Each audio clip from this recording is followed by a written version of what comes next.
Good morning. Hope you guys are doing great today.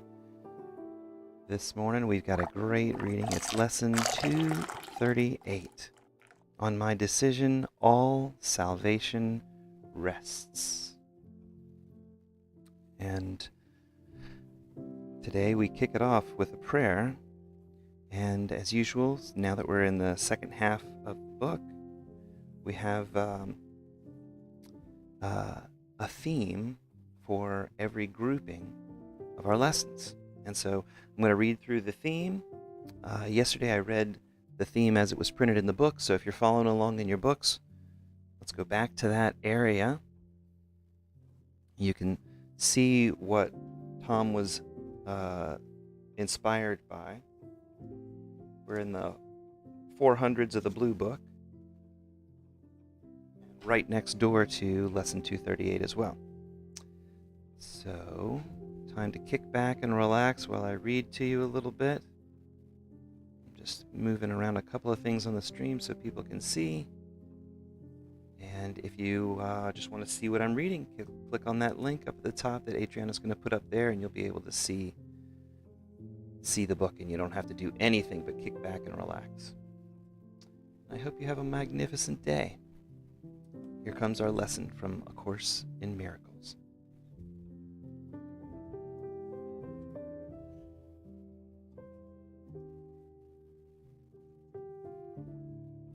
All right, the theme for the section we're in is called What is Salvation? It covers lessons 231 through 240. And yesterday I read the top part of the theme. It's only about 5 paragraphs. Today I'm going to read some of Tom's notes on this theme, and hopefully that'll help us get a little better understanding and a little bit deeper when we bring ourselves back into the lesson.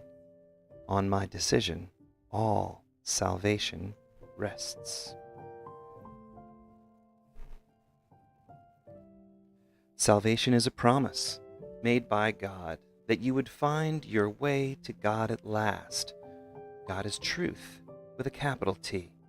By substituting the word truth for God, salvation now becomes a promise made by God that you would find your way to truth at last. Since truth is true and what is false is not true, truth must become our reality. Salvation guarantees that time will end, and with it all egoic illusions of lack, limitation, and separation will dissolve, and only the truth of the unity and love of the one self will remain. God knows what He is. The natural state of mind is to know itself. A mind that claims it does not know itself is a mind asleep. A mind that is awake knows what it is and has no identity crisis. It's impossible to not be what you are. An example of Mr. Smith might best illustrate this point. Mr. Smith can only be Mr. Smith. He can't be a dog. Mr. Smith can pretend he's a dog, but his pretense doesn't transform him magically into becoming a dog. Mr. Smith remains a man pretending he is a dog. He retains his true reality as a human being called Mr. Smith. His denial of who he is doesn't change the truth that he's still Mr. Smith. Similarly, we are God's beloved child, with whom God is well pleased. We remain as God created us.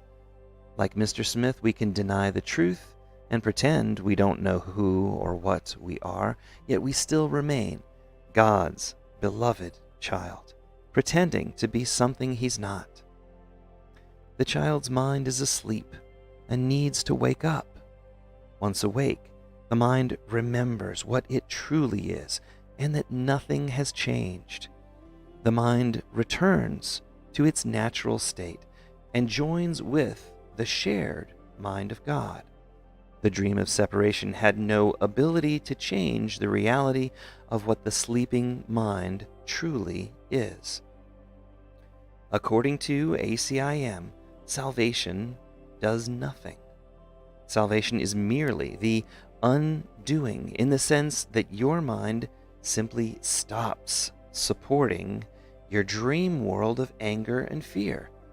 Salvation lets illusions go by no longer supporting them. The illusion that you could be something other than as God created you simply disappears. What the illusion hid is now revealed, and you reawaken to the truth that you remain as God created you. Salvation is the happy dream of reawakening to that truth. Salvation is the final dream with a different purpose and viewpoint. Therefore, salvation fosters a new perspective for your world based on the idea of love, forgiveness, and oneness. The world you perceive is transformed from a world of hate and fear to a world of mercy and love. This is the same shift in purpose for your world that was discussed in the forgiveness section that we just completed. In this final dream, our purpose is to give the world its salvation rather than our condemnation. By granting salvation to all, we receive and acknowledge our own salvation. Time is almost over, and the return to the remembrance of God is only an instant away.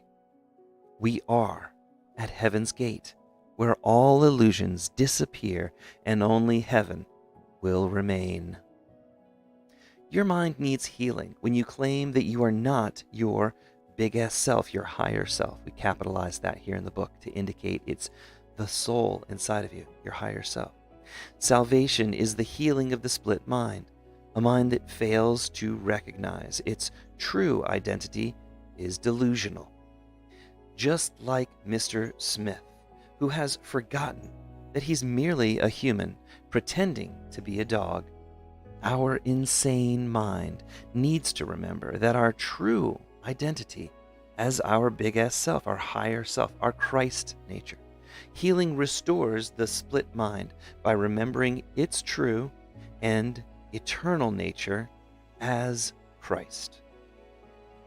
The peace of God was given to God's Son the instant the split mind thought of war. What is war but an attack on your own identity as God's creation? A split mind is a sleeping mind that makes war upon your Christ nature, based on your ego's misperceptions about what you truly are. Salvation is the healing or the awakening of the sleeping mind to the truth that it has only been dreaming.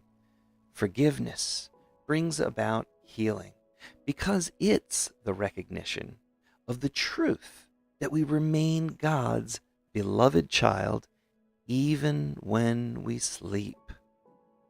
When asked, people often reply that they feel most loved when they are accepted just the way they are. Love is the acceptance of another without judgment, and thus love has no need to change, control, or fix another. Love allows and holds the truth for another without egoic conditions. Love may or may not perform the role another ego body had hoped it would play, because love simply follows the guidance of the Holy Spirit. Love does not follow the voice for fear. In our world of time and space, the term salvation is associated with the idea of being saved. Typically, in salvation, you are brought from a state of sin, conflict, and unhappiness into a new state of joy and redemption. Religious salvation assumes that someone has sinned and that retribution needs to be made if heaven is to be obtained or regained. Salvation is another example of a common word that subconsciously engenders fear, since it assumes that you need to be saved, that paradise has been lost. That common definition of salvation supports the idea of sin, guilt, and fear that's associated with the ego's belief in lack, limitation, and separation.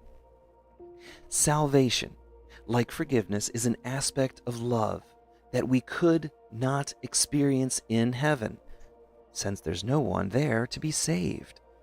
Paradise was never lost. Only the illusion of time, only in the illusion of time, where we have to dwell in our fourth dimension, right? We're stuck in 3 dimensions plus time.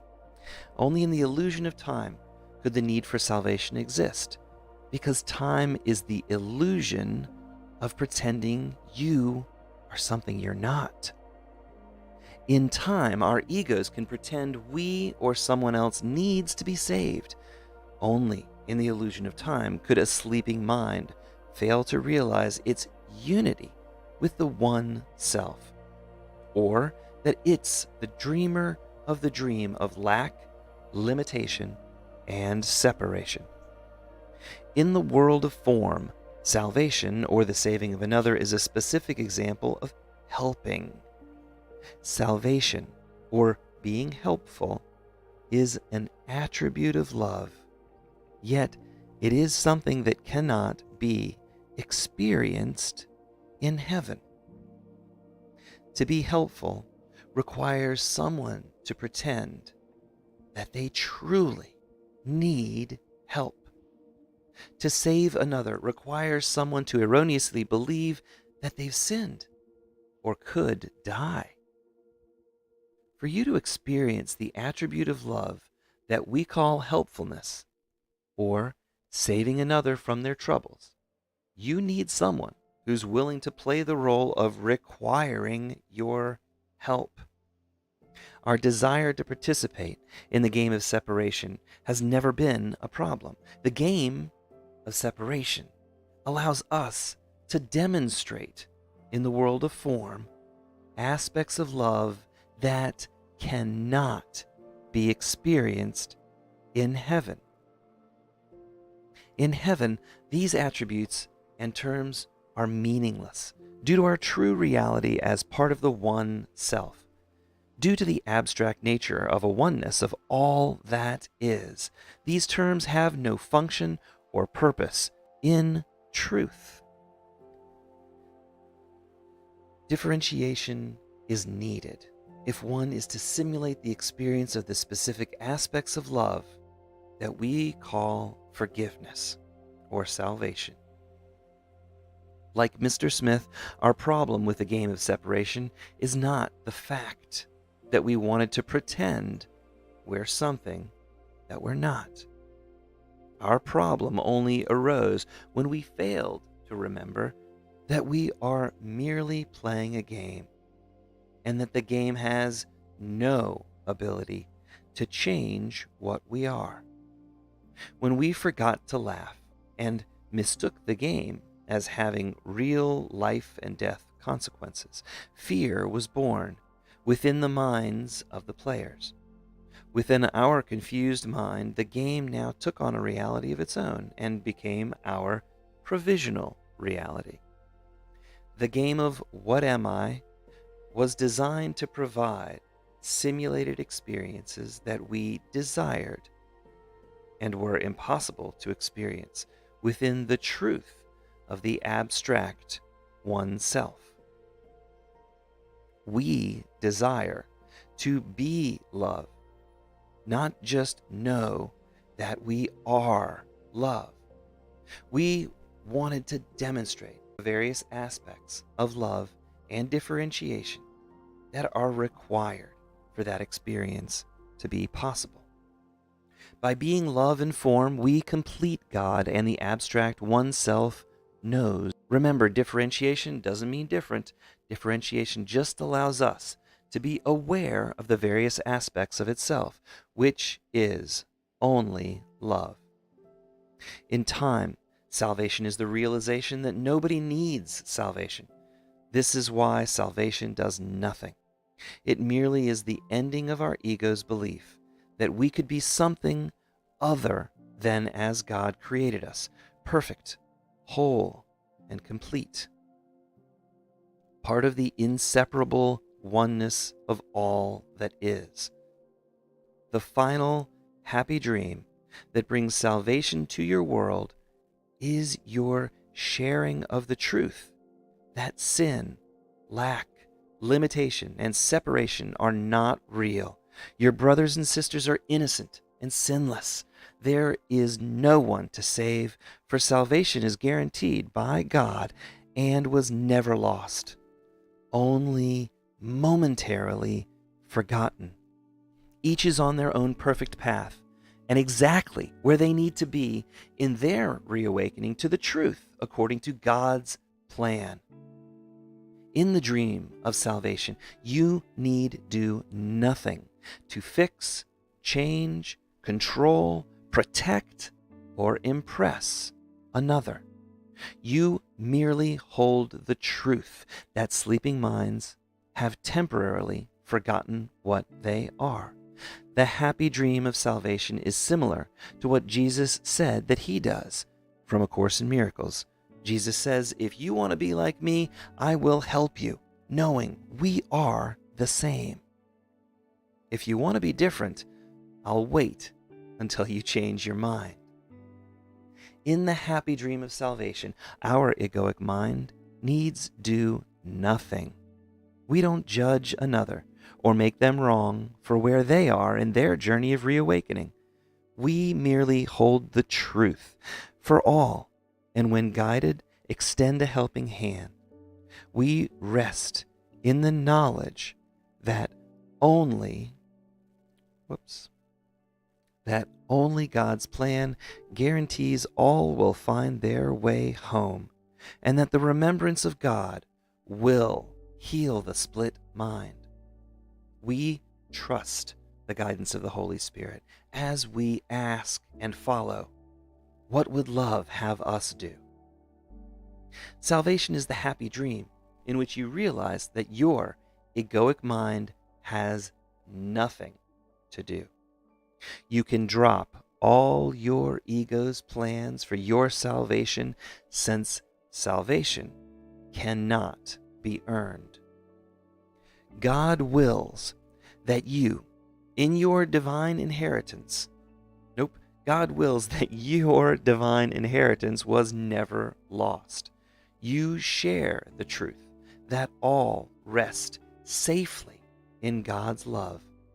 With this granting of the truth of your brother's salvation, you receive your own salvation, and you now rest in the peace of God. All right, that's the notes from this special section, special theme number 2, What is Salvation? We're reading from A Course in Miracles, and I'm reading specifically from Understanding A Course in Miracles Workbook Lessons, How to End the Blame, Shame, Guilt, and Fear with Love and Forgiveness, a book that Tom wrote to help us get a little bit more out of this course. The course is a little bit complicated, at least it was for me when I got started. So now I'm up to the lesson. I'm going to read lesson 238, then we'll have a little activity, and then we're going to have our discussion. And I wanted to try something a little bit different today. I hope it works and it's easy, but if not, I'll drop it like a hot potato. No big deal. So today when we start our discussion, I'm going to move us into a room that doesn't have recording. I prefer to make this as public as possible in this first part where I'm reading. So I stream it out to YouTube, stream it out to Facebook, I stream it out to this thing called Twitch, and I stream it out to A Course in Miracles.live, a website that I have, because I want as many people to be able to get this as possible.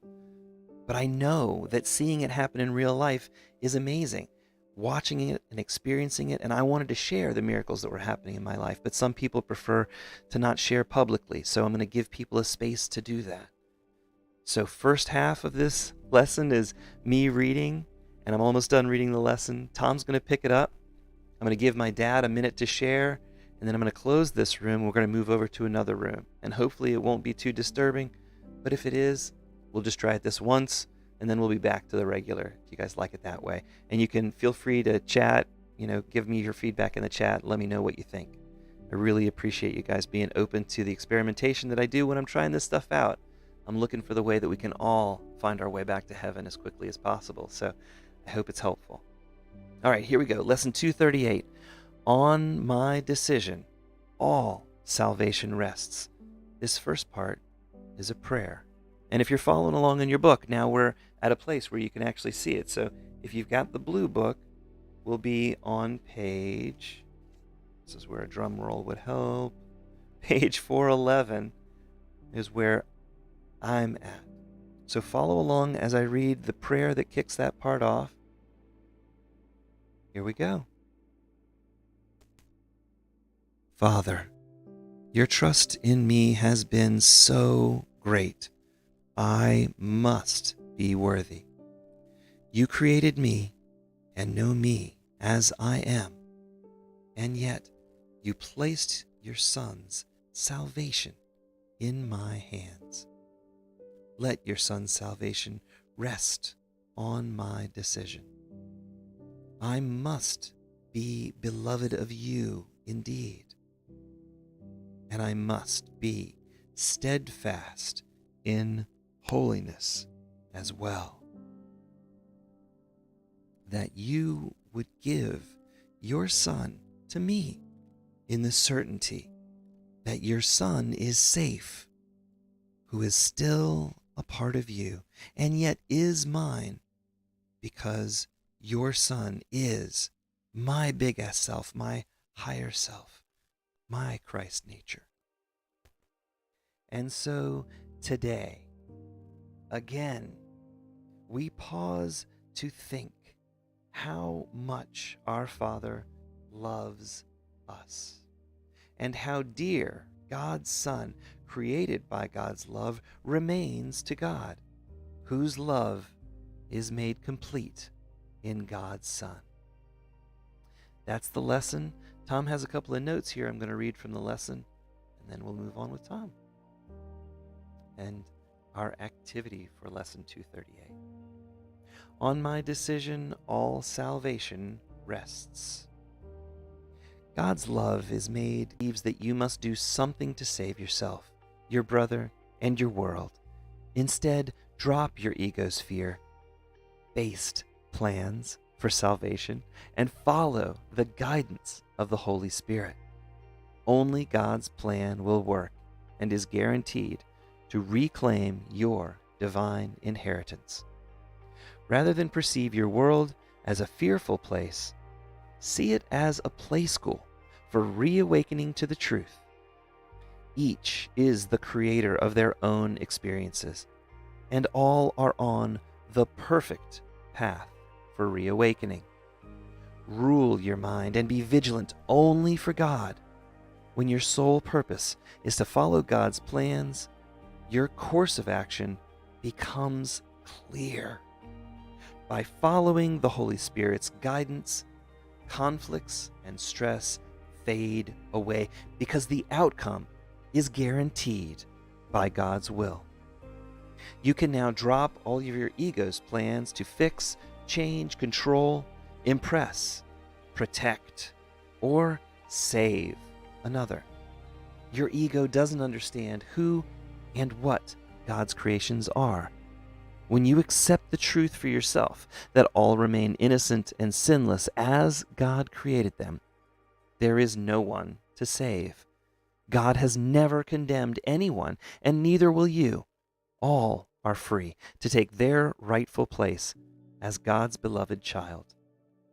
You have saved your world from your own ego. You are now free to go home. And that's the notes from the lesson. Tom? Yes, this lesson 238 is an interesting lesson because on its surface, if you didn't understand what you were, if you didn't understand what this world's purpose is for, it would be a lesson that would probably engender a great deal of fear. Because on the surface it says, on my decision, all salvation rests. It seems like that's a heavy burden for anyone to have to bear, that they're responsible for the salvation of all. So let's explore this a little because this could be a great source of fear, and especially for spiritual types, uh, and for our society that likes to engage in the blame, shame, and guilt game. There's a lot of uh, ability to control another if you can proclaim that somebody else has some responsibility or duty to make you happy or to save you, or you have some duty or obligation to save them. So, this idea that uh, on my decision all salvation rests, we need to explore this a little and start peeling back the misunderstandings that this blanket statement might engender if you take it out of the context of A Course in Miracles. Remember, salvation is God's promise that we all must reawaken. Salvation is basically God's promise that if we sleep, if we imagine that we're a sinner, that we're not perfect, whole, and complete, that somehow we've lost our divine inheritance, our divine birthright, that is an illusion. That's a misunderstanding, a misperception of the truth. And all that we need to do is to reawaken to the truth that we, like the example of Mr. Smith, still is God's beloved child. So on my decision, all salvation rests because on my decision, my reclaiming of my divine inheritance rests. And since to give is to receive, when we give ourselves the freedom as a decision maker to claim or reclaim or remember our divine inheritance, we also give that right to everyone and everything that is supposedly out there. You know, Jesus says, if you want to be like me, knowing that we are the same, I will help you. If you want to be different, I will wait until you change your mind, until you make a decision that you, just like Jesus, are God's beloved child, that you, just like Jesus, are perfect, whole, and complete. Jesus describes himself as maybe an elder brother who has come a little bit before and therefore has had some experiences, so that it's a little bit further down the road.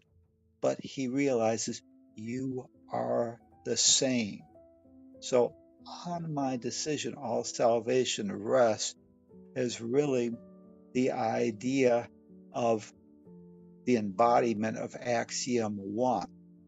I am as my Father created me to be. I am free, and nothing sources my experience but me.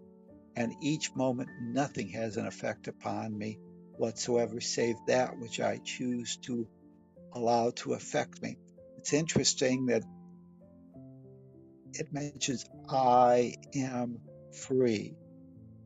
God, and this one right here, this lesson says that God trusts you. He's also rigged the game to make sure that all his children are going to reawaken, or that all her children are going to reawaken to the truth, that they are part of that one self. But you are given the freedom to determine or to decide for yourself when that moment of reawakening will be. It's all kind of mapped out, it's all determined. And that's why, we talked about this being a grand stage, and sometimes we don't follow the guidance of the Holy Spirit. We go off script. And quickly, the Holy Spirit reframes or adds another act or two to get us back on track.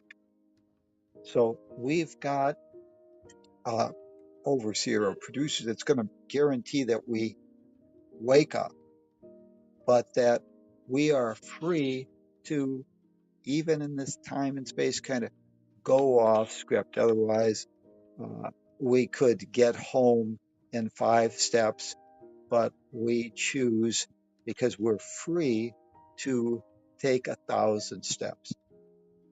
And freedom, and it's important to understand what true freedom is. Freedom is the ability to make any decision that you want without having it create any lasting consequences, without having it have the power to change what you truly are. So even in this dream of separation, where I might feel that I'm the devil incarnate, and I live my life that way, and I actually believe that, that has no ability to change the truth that I remain God's beloved child. So we need to realize that true freedom is the ability, and this is what God says, and we say in here, you created me and you know me as I am, and therefore you've trusted me with the ability to play in the game of separation and to have fun, to experiment, to actually make, supposedly, there are no judgments, but we're going to say, uh, to refuse to take shortcuts and to drag the game out longer than we need to, than we have to. But in the end, it has no ability to change us. Jesus says we are the same. So my decision, all salvation rests, is the realization that I, you, Sam, Mary, Lee, Tamara, they're all the same. We're all perfect, whole, and complete. We're all the same. We're all on our each perfect path, and we're all guaranteed to get to the quote unquote promised land. So there's no duty or obligation that you have to save me. When you think you have to save me, basically you're saying, I'm too stupid, I'm inferior, I'm incompetent, and therefore I'm incapable of making my own decision to get home, that I'm too stupid. Jesus says we don't have to judge another on their own perfect path.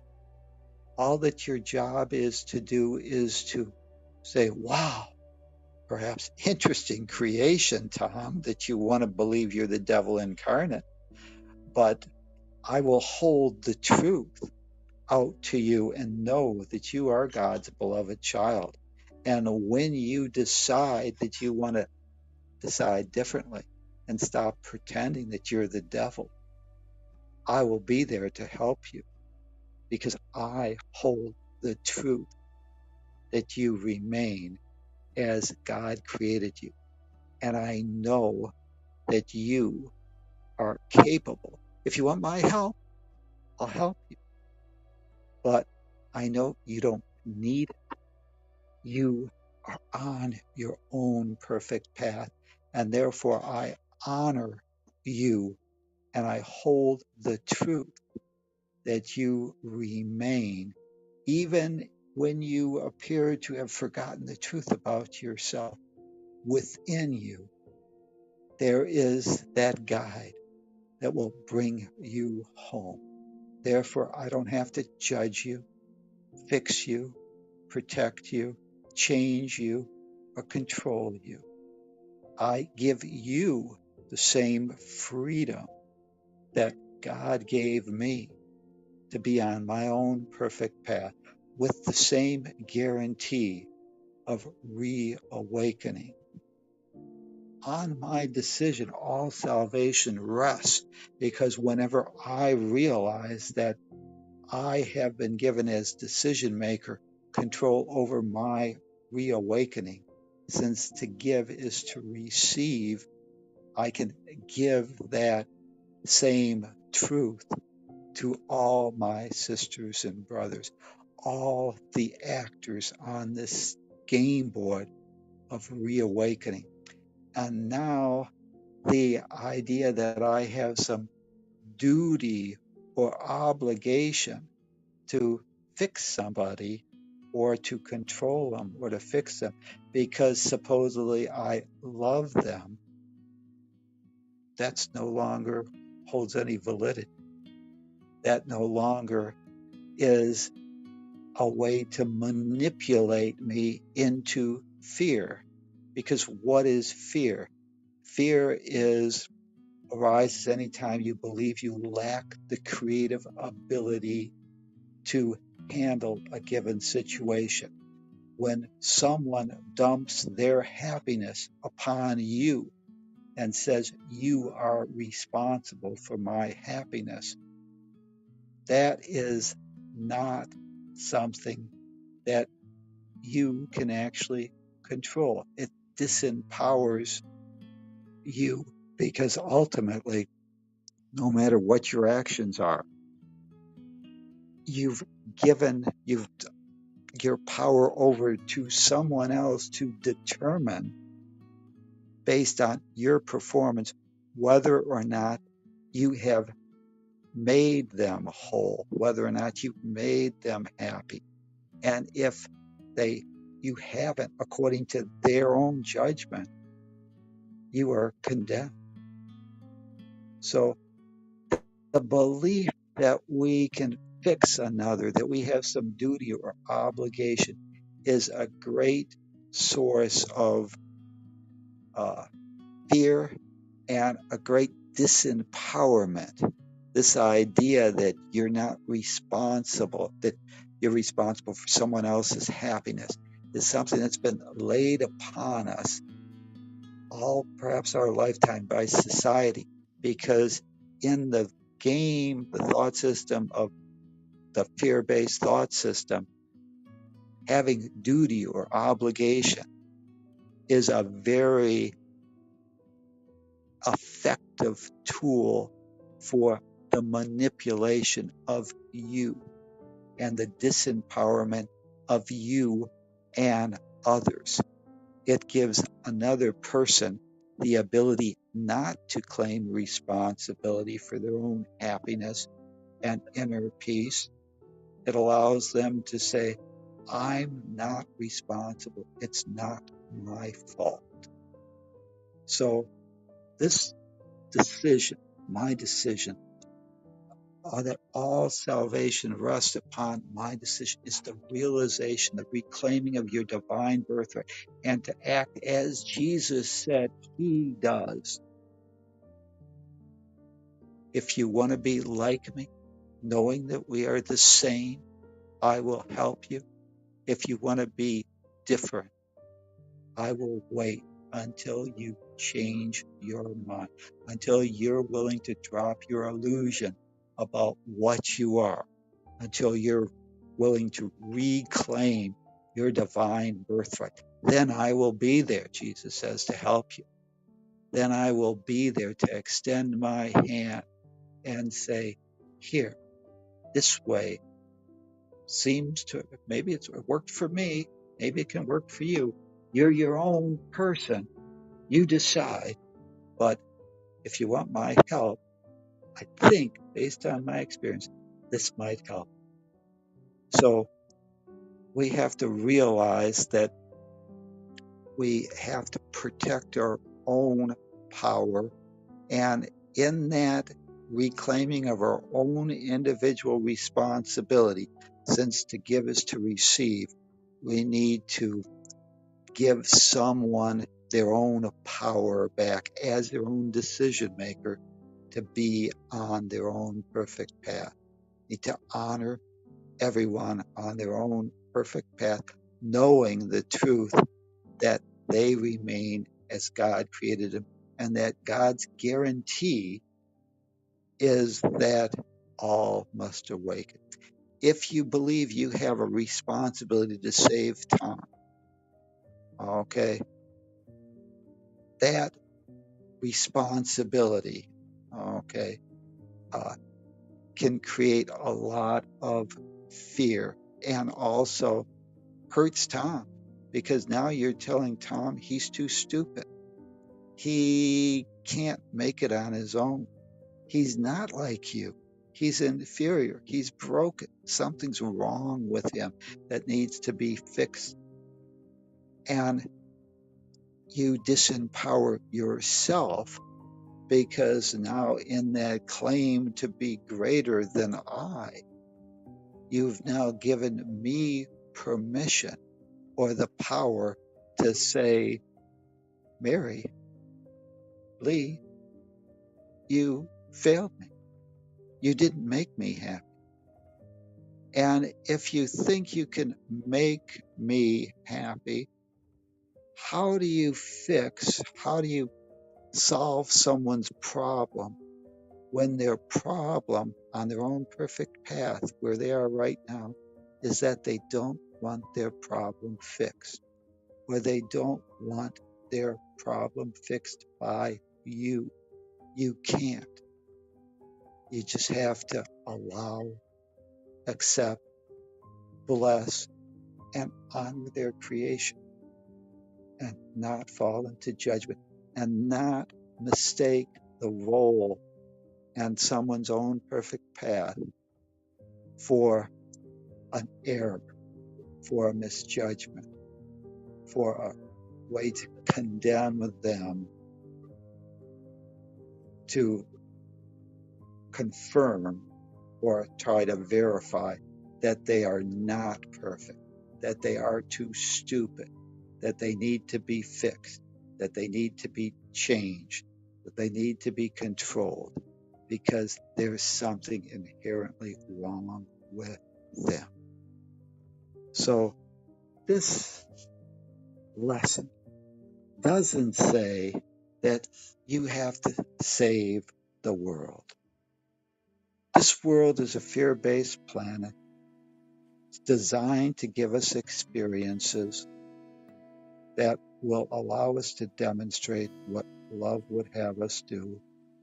And one of the things that unconditional love does is it accepts all on their own perfect path and doesn't judge, just allows and trusts in the reality that love is all there is. And therefore, just call in and ask for that guidance. And God has placed that voice that when you ask, you silence the ego, will tell you what love would have you do. And love, that voice will always tell you to put on your own oxygen mask, make sure that you get your own fears under control. And then when you have that done, go and try and help others get their own fears under control. And that's what love would have you do. No blame, shame, or guilt involved, just each playing their role without any judgment and remembering the truth that if today it doesn't seem perfect, it must not be the end. Because in the end, all things are perfect, each on their own perfect path of reawakening to the truth of what they really are. So I'd like to kind of end with this prayer. Father, your trust in me has been so great, I must be worthy. You created me, and you know me as I am, perfect, whole, and complete, part of that oneness of all that is. And yet, I have misunderstood that. I don't know what I am. You've placed my reawakening in my own hands as decision maker. You've trusted me, and you've let me as decision maker reclaim my own divine birthright, and it rests upon my decision. I must be beloved of you indeed, and you must have total faith in my holiness. And holy is to make whole. And I must be steadfast in that holiness, that truth of what I am as well, that you would give me this responsibility to go on this adventure of reawaken, of rediscovery, of being love in form, to being able to demonstrate in a world of seeming fear what love would have me do, how to be helpful, how to save myself, to reawaken to the truth, how to reawaken all, to lend that helping hand. You gave me that responsibility in certainty that I will always be safe because you are still, and I am still a part of you, and that my birthright, my divine inheritance is mine because I remain as you created me. I realize that I am not a body. I am free, and nothing sources my experience but me. And each moment, nothing has an effect upon me whatsoever. That which I choose to allow to affect me, and that I need do nothing. And that in this world of illusion, this world of time and space, there are no ordinary moments. With each breath, my experiences are the stepping stones laid before me by you to guide me home. Therefore, I will bring awareness to each moment. I will unplug all my past beliefs in blame, shame, and guilt. Not bring that crap into the now and allow this present moment to teach me how to forgive, how to embrace, how to love, and therefore how to live fully, how to be and demonstrate what love would have me do. Because I know that the only relationship which holds any value is my relationship with you, my creative source, the depth of the ocean. There is nobody to fix. I don't have to fix my brothers or my sisters. There's nobody to fix, nobody to change, nobody to control, nobody to impress, nobody to protect. There is nobody. We are all part of that one self, perfect, whole, and complete. God is, and you, I am that. Create a great day for yourself and your world. Namaste. Thank you, God in me. recognizes God. Hi, I just have one comment I want to add to Tom's exposition here. When I first read this particular lesson title, it says, "On my decision, all salvation rests." And what I'd like to add here is that the word "my" probably should have been used again so that it reads, "On my decision, all my salvation rests." That would be the way I would normally think about stuff. He didn't say it just right. He should have written it this way. But it doesn't say that. It says, "On my decision, all salvation rests." We're free to interpret what that means. And one way to interpret it would be to add the word "my" after the word "all." So it's "on my decision, all my salvation rests." But what is the salvation that could otherwise be understood? Well, it could be the whole world. Well, that's a pretty heavy thing for someone at lesson 238 to assume. Maybe for some it'd be all right. But the reality is that my understanding of salvation for everybody else does come from what I am projecting. Because as Tom said in the very beginning, reality based upon my viewpoint of what's there. Truth is truth. God is God. There's just no other way to look at that. Doesn't matter what your viewpoint is.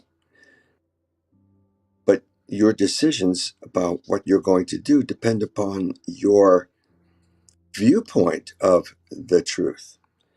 So you're free to make it mean anything you want. But one of the last things I want to say here, part of the same idea, is in the very beginning of this course, it says free will does not mean you can change the curriculum, only when you decide to embrace it, or something like that. I forget the second part. But so we don't have the freedom to change the curriculum. And this curriculum piece here is "On my decision, all salvation rests." And that's what my world is about, is getting saved so that I can get to heaven. Because up there's no need for salvation. It's only down here that people need salvation. So we can play with this any way we want. We have free will to do that. But when we make the decision, then things can change. That's all I want to add to today so far. Thanks. Yeah, I just want to say that good, interesting point.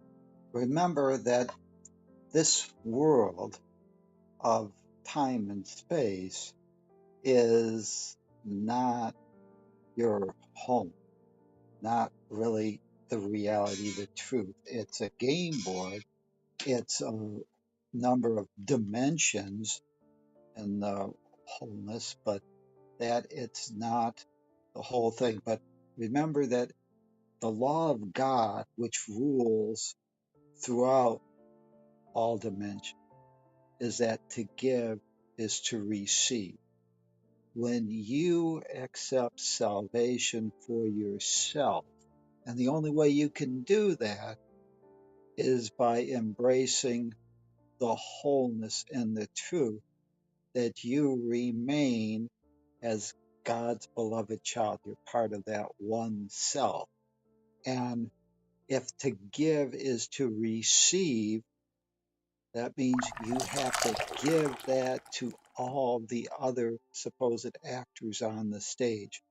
They don't have to accept that as their reality at that moment, but you have to be willing to drop your judgments, because if you want to condemn me, okay, because I offended you, okay, and you want to keep me in the prison of your own mind, you're not.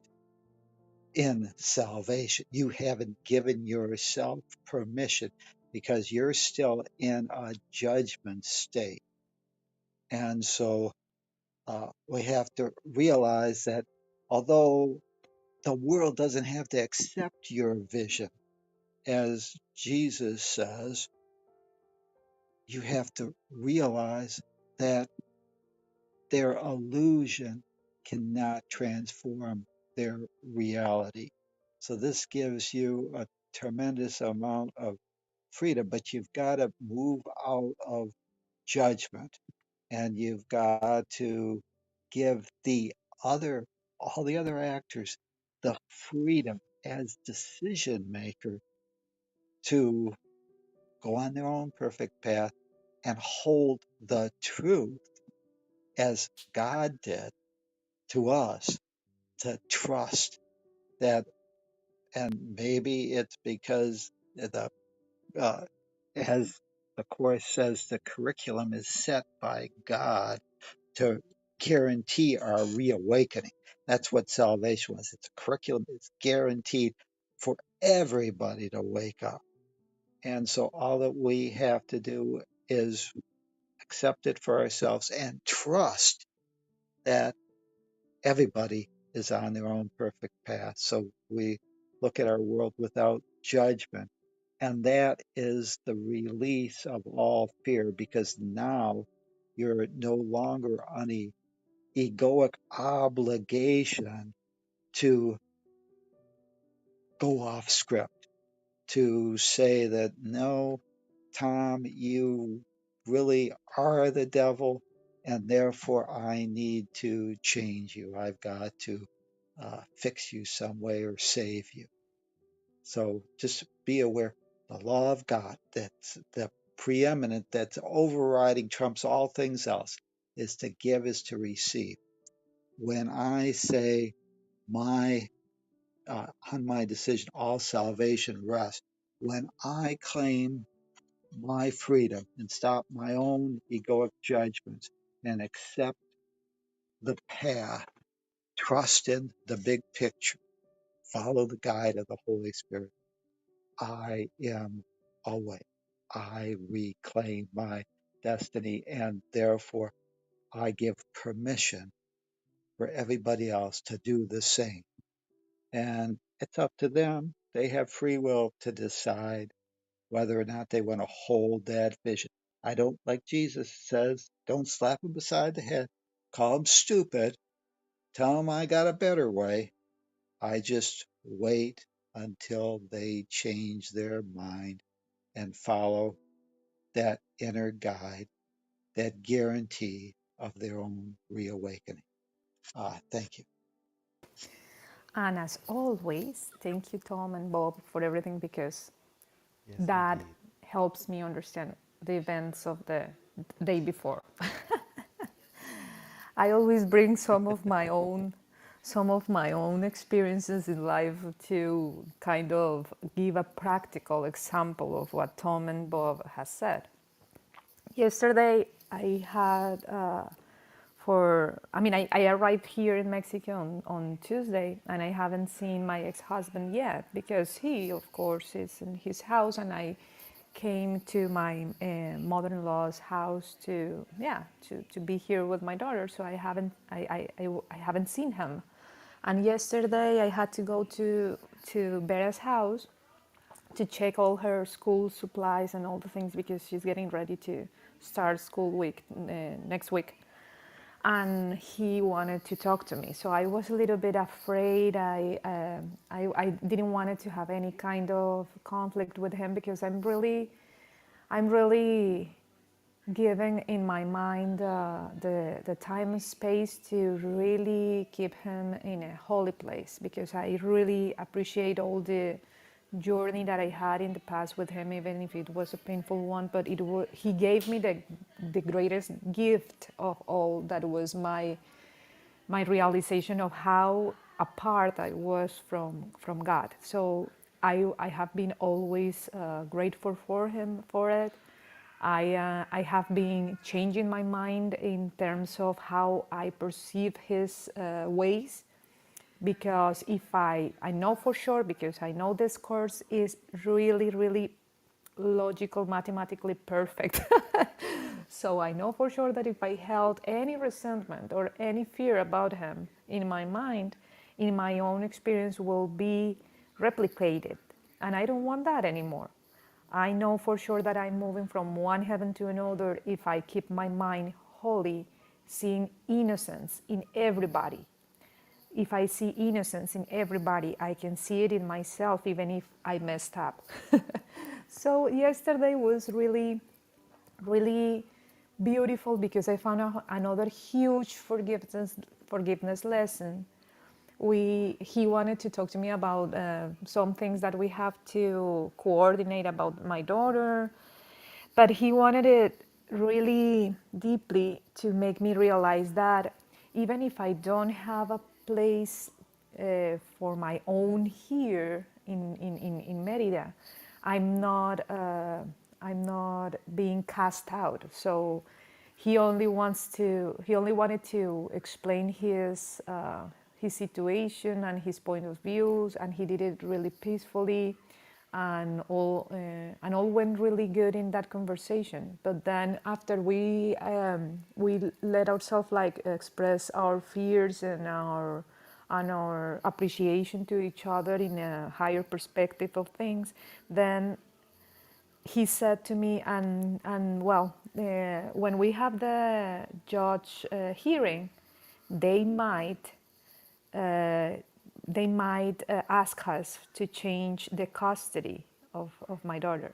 And I was, what? And he said, yeah, I couldn't tell you this by phone because I thought that you wouldn't understand, so I'd rather do it here in front, face to face. But as everything has been like suspicious for the law, that I leave my daughter to him, they might ask you to change the custody, and they might as well ask you. I'm not sure. He says, I'm not sure this is going to happen this way, but they might ask you to give full custody. And it was, what? My entire ego and my entire fear went up, and my mind, the first thing like yelling in my head was, no way, I'm not gonna give you the full custody of my daughter. And I was starting to feel this anger inside of me, like I already give everything. And as I was feeling that, I was watching him.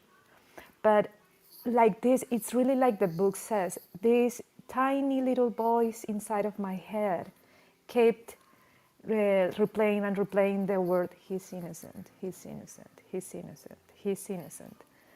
And as my fear went up and I was watching him, I really said to him, well, you know what? I can't do that. I can't do that. If they ask me to do that, I will not do it. I mean, how can I give you the full custody of my daughter? I mean, how can I trust after all we've been through that this is good? And in my back mind, the tiny little voice was, he's innocent, he's innocent. And he was not reacting like in a bad way from my expression of no way, I'm not gonna do that. He only kept telling me, I'm not sure if this is gonna be the situation, but it seems like they are gonna ask us to move it in that way. And what we both want is to be done with this divorce. So please bear in mind that that is just a disposition of the law, but we are not, if we as an adult are on this understanding that we are family, but in a different way, we can make another situation of our lives, even if they force us to do that. And I was in fear. I was really like starting to get in this defense mode. But that little voice in the back of my mind kept telling, innocent, innocent. And then I started to express him my fear, and I said to him, you know what would you do if you were in my shoes? If you were in my shoes, you have surrendered everything. What message this could bring to your daughter if she finds out that I give full custody when she's older or whatever? And I was saying, the reason we are doing this with the law, because he was saying like, I don't know why they had to mess up with our agreement if we are in agreement. I know, and I said, yeah, we have to go with the law because at the beginning you didn't want it to give anything, so there has to be a third party helping us to mediate. And I said to him, and this third party now, that it's a judge, comes and asks me to give full custody of, comes and asks you to give full custody of your child. If you were in my shoes, you will do it. And he looked at my eyes and he said, totally, because I trust you. And that break my heart in pieces, not in a bad way, but it was like really, I felt my heart like poof, losing all the fear. And I felt this light inside of me, and I said, oh my God, everything is a singularity. If I'm doing this and everything is innocent and nothing will harm my daughter or me or whatever, of course the judge is the Holy Spirit asking me to make a choice. I am going to forgive totally, fully, completely this man in front of me and trust him with the love of my life that it's my daughter, because I can really see him as innocent as myself or no. And in my mind, everything felt like expansion. And I said to him, you know what, let me correct myself. Let me correct myself. You are right. If the judge comes and asks me to give you full custody of my daughter, I will do it because I choose you to be the father of my child. And now I'm How letting the father be beautiful. the father in my life. So yes, Kurt, I will give full custody if that's the case. And he felt really relieved too, and he even gave me more validations of his support here, even if I had to, even if I had to um, be in another place. I mean, he had already made another kind of arrangements for me to have different supports if I can't for some reason stay here in my mother-in-law's house. And that's not the case, but he just gave me more supports around the situation, and he restated that he just want him to have an opportunity just to be happy as myself, and he needs to make changes in his life because he knew that he was always like trying to do things for other people that he wasn't asked to, and that gave him a great deal of pressure, and he knows that now he needs to change his ways too. So he just told me that you need to ask me directly what is the thing that you need in order for me to see how can I help you. So everything went really great with that conversation, and I could clearly see his light, and I was so thrilled. We spoke about. It's funny because everything is a symbol or a sign of God's existence. I left him with my daughter, and her name is Vera. It's true. True means love. And I left him, and then the beautiful woman that is now his partner, it's a dove. Her name is Paloma, a dove. It's like, I leave you with the Holy Spirit and the love of my life, so you're going to be fine and you're going to find your peace and your love because you already have it. And as I see that picture in my mind, I say, my God, everything is really perfect. I don't have to even own anything to feel supported. I just need to see everything innocent in order for me to witness the miracle that it's heaven on earth. I don't have any worries now about me staying here for a while. I know that I have the love of my grandmother, my daughter's grandmother, the love of Kurt in a different way that we engaged in the past.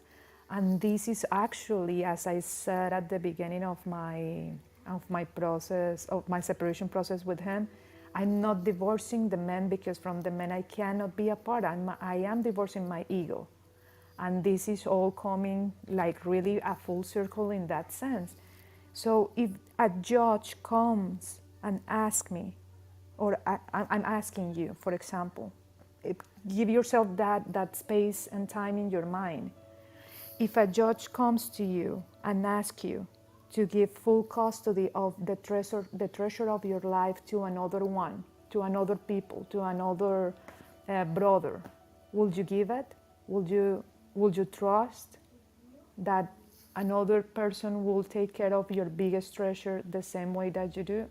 Because if you hesitate on that, my friend, there's a lot of things to be forgiven. And you will have your way, and you will see the light in the end in some form, and everything is going to be fine. But if we are doing the Course in Miracles, and we are applying these lessons as a way of living, we have to really force our mind to find always this resolution of seeing everything as innocent, as the most innocent that you can, because salvation, on my decision, all salvation rests. And so we will see the peace from ourselves to others only if we decided to. I wanted to keep this on record because I have been very openly sharing my life with you. I know that I know that some people are afraid to share things or whatever, but I'm not afraid because I know for sure that this is helpful for me and for others. So for whatever it's worth, please take this as a validation that this course works. Yep. So And I can I love you. definitely back you up on that. And I really want to provide a space for people to be brave and speak up. So if there's anything else anybody wants to make as a public declaration, you're welcome to. And I'm trying something new today. I've created another room where you can join and you can share anything you want, and it's not recorded, and the replays are off and all of that kind of stuff. It may be the only time that I try it, but if you guys would like to click the link up at the top and follow me over to the other area, you're welcome to. If there's anything anybody else wants to say, you're also welcome to right here. Hi. Morning. I would like to share a practical application too. Or do you want to close this room and then have us go to another room? Is that If you what want you're to get trying it to on do? record, go for it, Andy. No problem. Oh, on record? I mean, I don't care about that. So it's up. I don't care if it That's is or if also it's. good to know. That's the learning I'm hoping to get. So thanks for that. Do you want to go to the other room then? Because I think you're trying to do something different. So we can do that. Yes, I already have my other user in the other room. Okay, so how do I do this? Let's see. Click that other link. Yep, click the Okay. link up at the top. Okay, I'm going. Thanks, Andy. Yeah.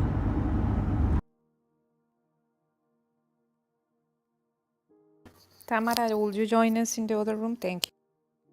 Tamara's there. She was one of the first to join me, and I'll wrap this one up. Thank you guys so much for letting me experiment and figure out how to make it work. And away we go off to the other space. Thank you so much.